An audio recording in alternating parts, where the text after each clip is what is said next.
ఎన్నికల్లో టీడీపీని ఎదుర్కోలేకే మాజీ మంత్రి నారాయణ ఇంట్లో ప్రభుత్వం దొంగ సోదాలు చేయించిందన్నారు ఈ పార్టీ జిల్లా నెల్లూరు పట్టణ అధ్యక్షులు మధు. నెల్లూరులో నారాయణ గెలుస్తుందన్నారు. అక్కస్తో పార్టీ క్యాడర్ను భయపెట్టాలనే ఉద్దేశంతో ఆయన ఇంట్లో బీభత్సం సృష్టించారని ఆరోపించారు. తాళాలు ఇచ్చిన బీర్వాలు కబోర్డులు పగలగొట్టారని, వచ్చే ఎన్నికల్లో జగన్కు ప్రజలు బుద్ధి చెప్తారని మధు ఆగ్రహం వ్యక్తం చేశారు. నారాయణను రాజకీయంగా ఎదుర్కోలేకనే జగన్ అబద్ధపు తనిఖీలు చేయించారని ఆయన మండిపడ్డారు.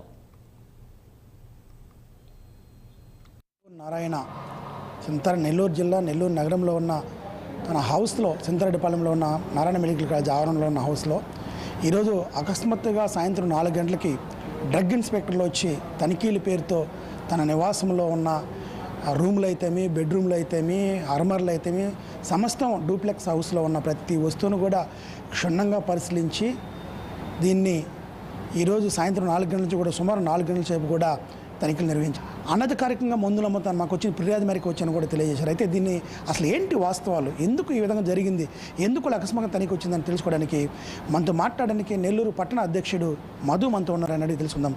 నమస్తే అండి. ఈరోజు అన్ఎక్స్పెక్టెడ్గా ఎన్నికల టైంలో ముమ్మరంగా నారాయణ ఇది ఇప్పుడు నెల్లూరు సిటీ అంతా కూడా ఎన్నికల్లో తిరుగుతున్నారు. అయితే ఈరోజు ఇన్ని సంవత్సరాల నుంచి మెడికల్ కాలేజ్ ఎప్పటి నుంచో ఉంది, నారాయణ హాస్పిటల్ ఉంది. డ్రగ్ ఈరోజు అనధికారికంగా మెడికల్ హాస్పిటల్లో డ్రగ్ అమ్ముతారని ఈరోజు రావడం దానిపైన మీరు ఏమంటారు? నమస్తే సార్.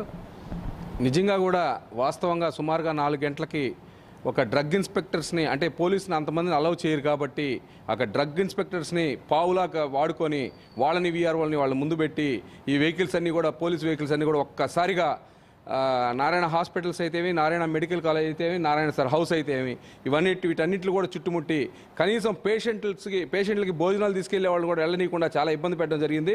నేను సిఐ గారితో గొడవ వేసుకొని ఆ పేషెంట్లకు సంబంధించిన వాళ్ళందరూ కూడా నేను దగ్గరుండి అందరూ కూడా ఆ హాస్పిటల్స్లో లోపలికి పంపించడం జరిగింది, నేను గొడవ వేసుకొని.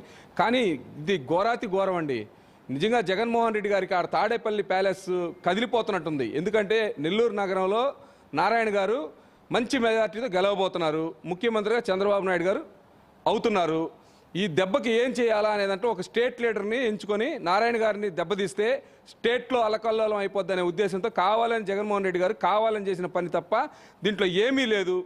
ఇంతమంది పోలీసులను పెట్టి ఇంతమంది ఇన్ని చేసి అన్యాయంగా, అసలు మీరు చూస్తే లోపల విజువల్స్ మీడియాకు కూడా ఇప్పించాను నేను, నిజంగా బీరువాలు పగలగొట్టేశారు, అలాగే కబోర్డులు పగలగొట్టేశారు. మేడం దగ్గర కీస్ కూడా మేడం సపోర్ట్ చేసి ఎంకరేజ్ చేసి హ్యాపీ కీస్ కూడా మేడం హ్యాండ్ ఓవర్ చేశారు.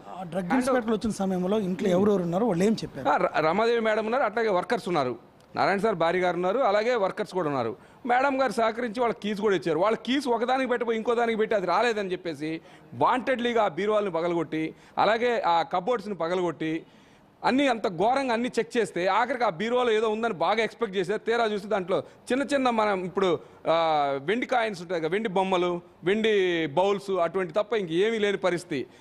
అంత ఘోరంగా ఈరోజు నిజంగా నారాయణ సార్ గెలుపుని జీర్ణించుకోలేక ఇటు చంద్రబాబు నాయుడు గారు సీఎం అవుతారని, అతను జగన్మోహన్ రెడ్డి గారి గవర్నమెంట్ పోతుందని చెప్పి ఇక్కడ లోకల్ వాళ్ళు కూడా, ఇక్కడ లోకల్ ఎమ్మెల్యే గారు కూడా కావచ్చు, ఆయన కూడా ప్రెజర్ చేసి ఉంటాడు తాడేపల్లి ప్యాలెస్ని.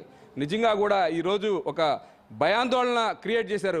నారాయణ రాజకీయంగా ఎదుర్కోలేక ఈ విధంగా పై ఎత్తులేస్తానని చెప్పి కూడా తెలియతమ్ములు ఆరోపిస్తున్నారు. అయితే ఏదేమైనా ఈరోజు జరిగిన నెల్లూరు నగరంలో జరిగిన సంఘటన అయితే నెల్లూరు నగరంలో నారాయణని ఏ విధంగా అంటే ఎలక్షన్ రాబోయే సమయంలో పెద్ద ఎత్తున డబ్బు ఉంటుంది, దీనిలో ఏదో ఒకటి దొరుకుతుందని ఒక ఆశపడి వచ్చారని కూడా తెలియతమ్ములు దీన్ని ఆవేదన వ్యక్తం చేస్తున్నారు. అయితే దీన్ని ఓవరాల్గా మనం చూసినట్టయితే ఈ 4 గంటలు దీన్ని తనిఖీ చేసిన అధికారులు కూడా మేము కేవలం మాకు వచ్చిన డ్రగ్స్ అనధికారికంగా అమ్ముతారు, దానికోసం మేము వచ్చాము, దాంట్లో భాగంగా ఈ తనిఖీలన్నీ చేసాము అని కూడా వాళ్ళు తెలియజేస్తారు. అయితే వీళ్ళ విమర్శలు అయితే డ్రగ్స్ కోసం వచ్చి వాళ్ళు ఈ విధంగా ఇంతటి ఘోరంగా తలుపులు బీరువాలు పాల్గొడి చేయడం ఎంతవరకు సంబంధం కూడా దీన్ని ఖండిస్తున్నారు. దీనిపైన ఇప్పటికే నారాయణ నెల్లూరు నగరం లేరు, ఇప్పటికే సమాచారం ఇచ్చారు. ఆయన కూడా పూర్తిగా అధికారులు సహకరించని కూడా తెలియజేసినట్టు కూడా మన దగ్గర ఉన్న సమాచారం. అయితే దీన్ని ఏ కోణంలో చూడాలని కూడా తెలియజేస్తుంది. దీన్ని ఎన్నికల్లో ఎదుర్కోలేకనే నారాయణని ఏ విధంగా ఏదో ఒక రకంగా దీన్ని విమర్శ చేయాలని, ఏదో ఒక విధంగా అతన్ని చేయాలని కూడా అనుకున్నట్టు కూడా తెలియదు చెప్తున్నారు. Cameraman Chalapathi Krishna 6 TV.